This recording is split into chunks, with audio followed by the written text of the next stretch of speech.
kí a gbàdúrà. Ọlọ́run ọ̀gá ògo ògo àti ìyìn forúkọ yín. Ọlọ́run àǹfààní, Ọlọ́run agbára, Ọlọ́run orí ọ̀fẹ́ tó pè wá. Mo gbàdúrà pé nínú àwa tí ẹ ti gbà wá àti àwọn tẹ́ ó tún gbà tí ó ṣe ẹni ìràpadà lórúkọ Jésù ọ̀kan kò ní nù nínú wa. A gbàdúrà pé agbára ńlá nínú yín yóò jẹ́ kí àwọn tó ti nù tàbí àwọn tó fẹ́ sọnù kó padà wá sí ọ̀dọ̀ yín. Àwọn tí ń yọ́lẹ̀ dẹ́ṣẹ̀ lórúkọ Jésù ẹ̀ṣẹ̀ yóò di ohun tá ò rí inú ayé wa mọ́. Mo gbàdúrà pé a ó jẹ́ ẹni ìràpadà lódodo tí ẹ̀jẹ̀ Jésù Kristi ń wẹ̀ ẹnu mọ́ ní gbogbo ìgbà.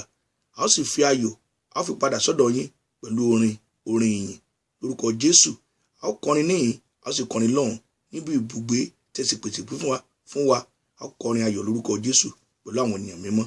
Ògo ni forúkọ yín ní orúkọ Jésù Kristi Olúwa wa. Àmín. Ògo ni fún Ọlọ́run alààyè tó pè wá, tó yàn wá, tó pè wá, tó sì mọ̀ wá, tí ó sì ràn wá lọ́wọ́ láti jẹ́ nínú àwọn tí ó kọrin ayọ̀ nígbẹ̀yìn. Ẹ ká lọ sínú ìwé Àìsáyà orí 51 ẹsẹ̀ 11. Jọ̀wọ́ bá mi ṣí Bíbélì rẹ sínú ìwé Àìsáyà orí 51 ẹsẹ̀ 11. Bí ẹ ti ń ṣí Bíbélì yín tí ẹ múra láti kájọ ṣe àjíròrò lórí ọ̀rọ̀ tòní yìí, ohun tí àkọ́rí ẹ̀kọ́ wa dálé lórí ni ẹni ìràpadà Olúwa ó padà pẹ̀lú orin ayọ̀ ló máa kọ lórúkọ Jésù Kristi. Tí a bá dé tẹni tó ti padà, Olúwa sọ pé òun ó wo ìpadà sẹ́yìn wa sàn. Bí a bá dé tó ti padà tàbí tí ayé ti wù tàbí tí yọ́lẹ̀ dẹ́ṣẹ̀ lórúkọ Jésù, orin ìyìn yóò tọ̀ wá wá. A ó sì yí padà, a ó kọrin bí, a ó sì kọrin lọ́run, a ò ní nù lórúkọ Jésù Kristi. Kókó mẹ́ta là ó wò, ṣùgbọ́n ká tó kó ẹ jẹ́ ká ka àyọkà wa ní ìwé Àìsáyà orí 51 ẹsẹ̀ 11 yẹn. Nítorí náà àwọn ẹni ìràpadà Olúwa yóò padà. Hallelujah. Ò ní nù, ó padà.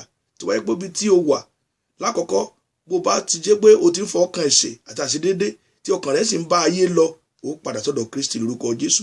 Tó bá jẹ́ wípé o wà nínú Kristi tó dúró lórúkọ Jésù, a ó padà sí ìyè ànípẹ̀kun níbi tí Kristi ti pèsè fún wa, tí ó mú wa níbi tó ń wà ká lè wà níbẹ̀.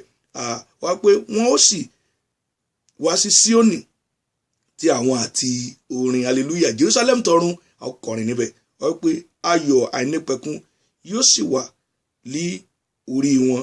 Wọ́n ó rí inú dídùn àti ayọ̀ gbà, ìkáàánú àti ọ̀fọ̀ yóò fò lọ lórúkọ Jésù. Nígbà tá a bá dọ̀run lórúkọ Jésù, àánú títí láé yóò jẹ́ tèmi, yóò jẹ́ tiẹ̀. Gbogbo ọ̀fọ̀, gbogbo ìbànújẹ́, gbogbo ìkáàánú gbogbo yóò dópin. A ó sì máa yọ̀ títí láé lórúkọ Jésù. Ọlọ́run yóò ràn wá lọ. Ìbéèrè mi ni pé, ǹjẹ́ ẹni ìràpadà ni ọ́? Ẹni tí a fi ẹ̀jẹ̀ Jésù wẹ̀, ẹni tó gbàgbọ́, tó pe Jésù, tó jẹ́wọ́ ẹ̀ṣẹ̀ rẹ̀, tó sì wà ní Kristi, ǹjẹ́ nǹkan ni ọ́? Tó o bá rí bẹ́ẹ̀, ohun tó kọ́kọ́ ṣe ni pé Olúwa, ìwọ ló lè gbà mí, ayé yìí kò lè gbà mí, ohun ara mi ò lè gbà mí, mímọ̀ ṣe mi, iṣẹ́ rere mi, ìnáwó mi, ìlòkèlódò mi kò lè gbà mí. Olúwa ìyọ́ ló gbà mí, mo jọ̀wọ́ ayé mi fún ọ.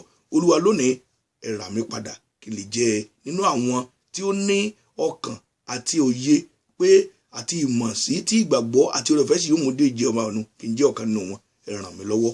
Ìwà tí ó padà tí ẹ̀ṣẹ̀ ń wù dá tàbí tí ò ń dá lórúkọ Jésù, ronú rẹ̀ kí wá Kristi. Olúwa kò ní ìfẹ́ ànínúdù sí ẹni tí ń sọnù, ṣùgbọ́n kó padà wá kó sì jẹ́ ẹni tí ó jẹ́ jogún ìjọba ọ̀run. Lórúkọ Jésù èmi àti ìwọ a ò ní pàdánù ilé ògo. Orin ayọ̀ kò ní kú lẹ́nu wa lórúkọ Jésù Kristi Olúwa wa. Kókó mẹ́ta la fẹ́ yẹ̀wò. Àkọ́kọ́, ìjíròrò lórí ẹni ìràpadà Olúwa. Wo ọ̀rọ̀ rẹ̀, ẹni ìràpadà Olúwa, ẹni ìràpadà Olúwa. Jésù ni olùràpadà wa. Ẹ̀kejì, ìkíkàbọ̀ fún ìpadà asọnù jótínù. Ó gba Jésù, ọwọ́ ò mọ́ tán, ìtìké òkú ń bẹ̀, ṣùgbọ́n padà lónìí ó ṣetán láti kí ọ káàbọ̀ lórúkọ Jésù pé a ó gba ìkáàbọ̀ sínú Kristi àti sí ìyè ànípẹ̀kun. Ẹ̀kẹta ìwẹ̀ ni ayọ̀ àti ìtura tó kalẹ̀ lórúkọ Jésù. A ó forin ìyìn, a ó fi ní ayọ̀ àti ìtura tó kalẹ̀ tí a bá ṣetán láti gba Jésù Kristi. Ẹ jẹ́ ká bẹ̀rẹ̀ sí ní kókó àkọ́kọ́ yẹn, ṣùgbọ́n ká tó ka kókó àkọ́kọ́ yẹn, a tún ka ẹ̀kọ́ wa lẹ́ẹ̀kan sí. Kókó àkọ́kọ́ ni ìjíròrò lórí ẹni ìràpadà Olúwa. Ó wípé ìwé Àìsáyà là ń ka orí 51 ẹsẹ̀ 11. Nítorí náà àwọn ẹni ìràpadà Olúwa yóò padà lórúkọ Jésù. Ò ní nù láíláí. Ìwọ Ọlọ́run tó lọ ti yàn tó ti pè ọ́ máa lọ sínú ẹ̀ṣẹ̀ lórúkọ Jésù. Bí ẹ̀ṣẹ̀ bá wà jẹ́wọ́ rẹ̀. Olúwa ṣetán. Ọwọ́ Olúwa kò kúrú láti gbani, etí rẹ̀ wúwo láti gbọ́, ṣùgbọ́n ẹ̀ṣẹ̀ wa ló ya wá nípa àti Ọlọ́run wa. Ohun kankan tí Ọlọ́run kò fẹ́ náà ní ẹ̀ṣẹ̀. Lórúkọ Jésù a ó dágbére fún. Ó wí pé wọ́n padà, wọ́n sì wá sí Síónì àti àwọn ti orin. Olúwa fẹ́ràn orin ayọ̀, orin àlàáfíà, orin ìjọba ọ̀run, orin tí mú ọkàn wa pòǹgbẹ sí ìyà nípẹ̀kun. Lórúkọ Jésù a ó máa kọ ó pé ayọ̀ àìnípẹ̀kun yóò sì wà lé orí wọn. Hallelujah. Ayọ̀ àìnípẹ̀kun tí Jésù Kristi mú wá kò ní kú lórí rẹ̀. Ó pé wọ́n ó rí inú dídùn àti ayọ̀ gbà, ìkáàánú àti ọ̀fọ̀ yóò fò lọ lórúkọ Jésù. Gbogbo ìkáàánú àwọn ti ṣe Pàwọ́lá ti ṣe yóò fò lọ. Rántí wípé kò sẹ́kún kò sófò, kò sẹ́kún kò sí ọ̀fọ̀, kò sí ìkáàánú ní ìjọba ọ̀run níbi tá à ń lọ.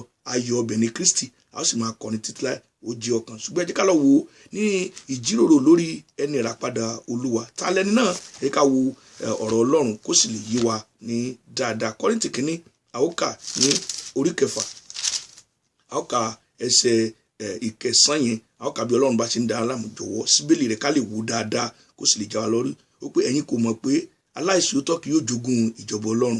Ẹni tí bá ń ṣe aláìṣòótọ́ kò lè dọ̀run. Bó ti pé o sọ pé ní ìràpadà ni ọ́, èmi ti dàtúnbí, èmi ń lọ sí ṣọ́ọ̀ṣì, ṣùgbọ́n bẹ́ẹ̀ pé aláìṣòótọ́ kì yóò jogún ìjọba Ọlọ́run. Ká má ṣe tàn yín jẹ. Kì í ṣe àwọn àgbèrè tàbí àwọn àbọ̀rìṣà tàbí àwọn panṣágà tàbí àwọn aláìlera tàbí àwọn tí ń fi ọkùnrin ba ara wọn jẹ́ tàbí àwọn olè tàbí àwọn olójúkòkòrò tàbí àwọn ọ̀mùtí tàbí àwọn ẹlẹ́gàn tàbí àwọn alọ́nilọ́wọ́gbà ni yóò jogún ìjọba Ọlọ́run. Àwọn kan yóò ṣe ìràpadà kò sínú yìí o lórúkọ Jésù. Bí ọ̀kan nínú àwọn kan bá yíwá nú ayé wa yóò jáde sọnù kí orin ayọ̀ kó lè wọlé. Ó wá wí pé ẹsẹ̀ kankan bẹ́ẹ̀ lé àwọn ẹlòmíràn nínú yín ti jẹ́ rí. Àwọn míì nínú àwa tá à ń pariwo pé a gbàgbọ́, a rí bẹ́ẹ̀ ṣùgbọ́n a ò ṣe bẹ́ẹ̀ mọ́. Ǹjẹ́ bẹ́ẹ̀ ni àbò sì ń ṣe wọ́n? Àyípadà dé lónìí ká lè jẹ́ ní ìràpadà òdo tí kọrin lọ́rùn. Ó wá pé ṣùgbọ́n a ti wẹ̀yìn nù. Hallelujah. Ìwẹ̀nùmọ́ Kristi, ìwẹ̀nùmọ́ wá nínú ẹ̀jẹ̀ Jésù Kristi tó ta sílẹ̀.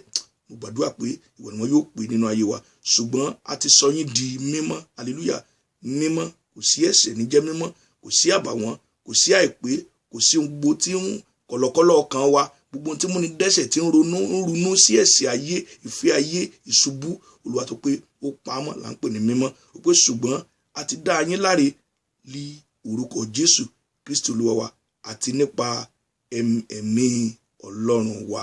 Ẹ wá jẹ́ ká wo ẹsẹ̀ 20. Wọ́n wí pé nítorí a ti rà yín ní iye kan.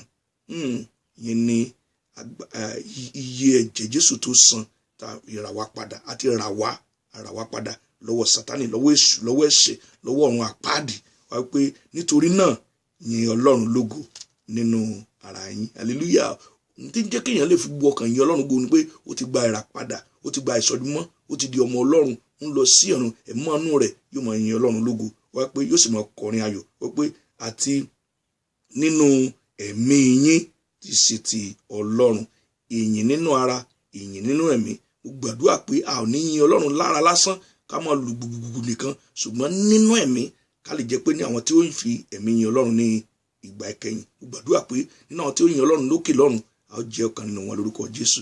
O ṣeun bí o ti síbélì rẹ tí o sì ń kọ sílẹ̀, tí o sì ń yí ọ, tí o sì múra àdúrà, torí àdúrà yóò ràn wá lọ́wọ́, torí àdúrà olódodo a máa ṣiṣẹ́ agbára. Gbàdúrà pé lórúkọ Jésù gbogbo tí Sátánì ti gbè tó ti gbé sọ́nà lórúkọ Jésù láti fà wáyà, láti fà á kúrò lọ́dọ̀ Kristi, Olúwa yóò fún wa lọ́wọ́. A ó ṣẹ́gun lórúkọ Jésù Kristi. Sọ pé màá ṣẹ́gun.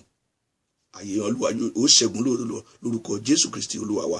Kókó kejì là ń lọ. A ó sì padà sínú ẹ̀yọkà wa nínú ìwé Aísáyà orí 51 ẹsẹ̀ 11. Kí ni kókó yìí? Ni ìkíkáàbọ̀ fún ìpadà àsọnù lórúkọ Jésù. Ẹni bá sọnù, ẹni tó ti wo ẹ̀yìn, tó bojú wẹ̀yìn, ẹni tó yẹ pé kò múra tán lọ́kàn ẹ̀, bóyá nǹkan kan dé ó padà. Olúwa ó fẹ́ kí ọ káàbọ̀ lórúkọ Jésù. Ìwọ tó ti gba Jésù, a fẹ́ kí ọ káàbọ̀ lórúkọ Jésù. A ó sì kí ọ káàbọ̀ lórúkọ Jésù. Ó pé nítorí náà àwọn ẹni ìràpadà Olúwa yóò padà, wọ́n sì wá sí Síónì àti àwọn tí orin ayọ̀ àìnípẹ̀kun yóò sì wà lórí wọn. Wọn ó rí inú dídùn àti ayọ̀ gbà, ìkáàánú àti ọ̀fọ̀ yóò fò lọ. Mo gbàdúrà ìkáàánú àti ọ̀fọ̀ yóò fò lọ nínú ayé wa lórúkọ Jésù.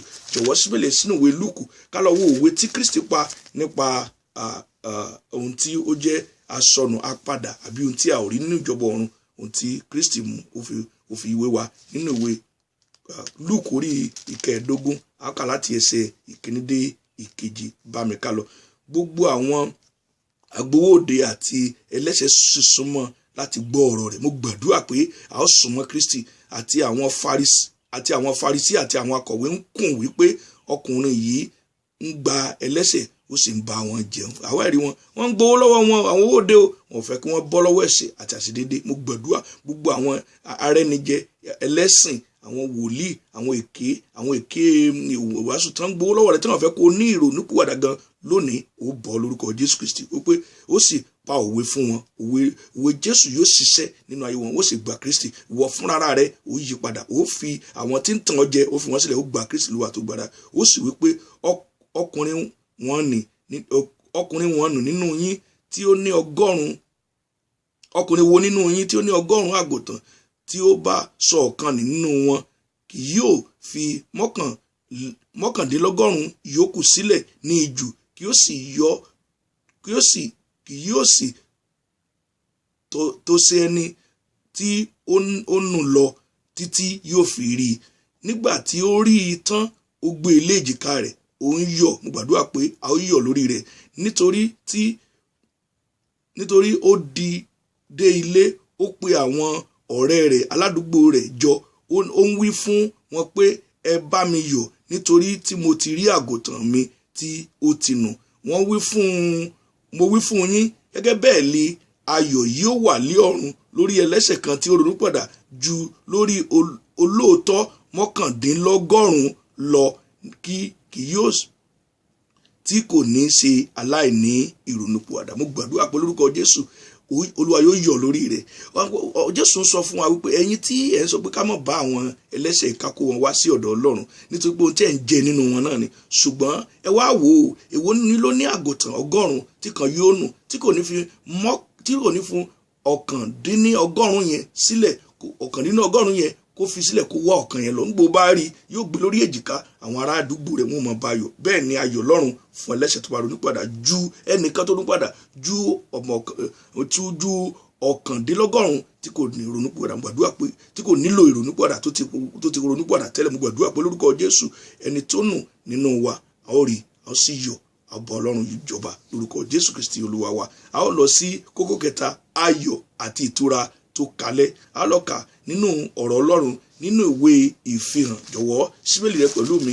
Ìfihàn orí 5 ẹsẹ̀ 9 títí 13. Jọ̀wọ́ ta gáfárà bí mo ti ń ka ọ̀rọ̀ yẹn. Olúwa yóò ràn bá máa fojú bá lọ. Olúwa ògo yóò fi yí ọ, yóò sì ràn ọ́ lọ́wọ́. Èyí tí ò bá yí ọ nínú kíkà wa padà síbẹ̀ kó o kà á. Ṣùgbọ́n ohun tí à ń wò lákọ̀ọ́kọ́ ni pé ǹjẹ́ o jẹ́ ọ ní ìràpadà. Tí o bá jẹ́ pé o jẹ́, gba Jésù wa kó lè kọrin ayọ̀ ní àti lọ́run pẹ̀lú wa nínú ara nínú ẹ̀mí. Má kọrin nínú ara nìkan, kò kọrin nínú ẹ̀mí. Ẹni tó bá kọrin nínú ẹ̀mí ni ó bá Jésù jọba, yóò sì kọrin pẹ̀lú àwọn áńgẹ́lì àti àwọn ènìyàn mímọ́ lọ́run. Gbàdúrà pé yóò jẹ́ ọ̀kan nínú wa. Pé ayọ̀ àti ìtura tó kalẹ̀. Mo gbàdúrà àsìkò ìtura ń bọ̀, Kristi ń bọ̀ wá kó wa. Ǹjẹ́ ó bá wa jọba pẹ̀lú Kristi nínú ìwé Ìfihàn orí 5 ẹsẹ̀ 9 dé 13. Wọ́n sì ń kọ orin titun kan wípé ìwọlé ó yẹ láti gba ìwé náà àti láti ṣí èdìdì rẹ̀ nítorí àti pa ọ́, ìwọ sì ti fi ẹ̀jẹ̀ rẹ̀ rà wá padà wá sí Ọlọ́run àti inú ẹ̀yà gbogbo àti èdè gbogbo àti ènìyàn gbogbo àti orílẹ̀-èdè gbogbo wa. Ìwọ sì ti ṣe wá lí ọba àti àlùfáà sí Ọlọ́run wa. Àwa ó sì jọba lórí ilẹ̀ ayé. Èmi sì mo sì gbọ́ ohùn àwọn áńgẹ́lì púpọ̀ yí ìtẹ́ náà ká tí a ti yí àwọn ẹ̀dá alààyè náà àti àwọn àgbà náà ká. Iye wọn sì jẹ́ 1,000 ọ̀nà 1,000 àti 1,000 ọ̀nà 1,000. Wọ́n ń wí lí ohùn rara pé yíyẹ li ọ̀dọ́ àgùntàn náà àti tí a ti pa láti gba agbára àti ọrọ̀ àti ọgbọ́n àti ipá àti ọlá àti ògo àti ìbùkún. Lórúkọ Jésù a ó kọrin lọ́run pẹ̀lú wọn pẹ̀lú ayọ̀.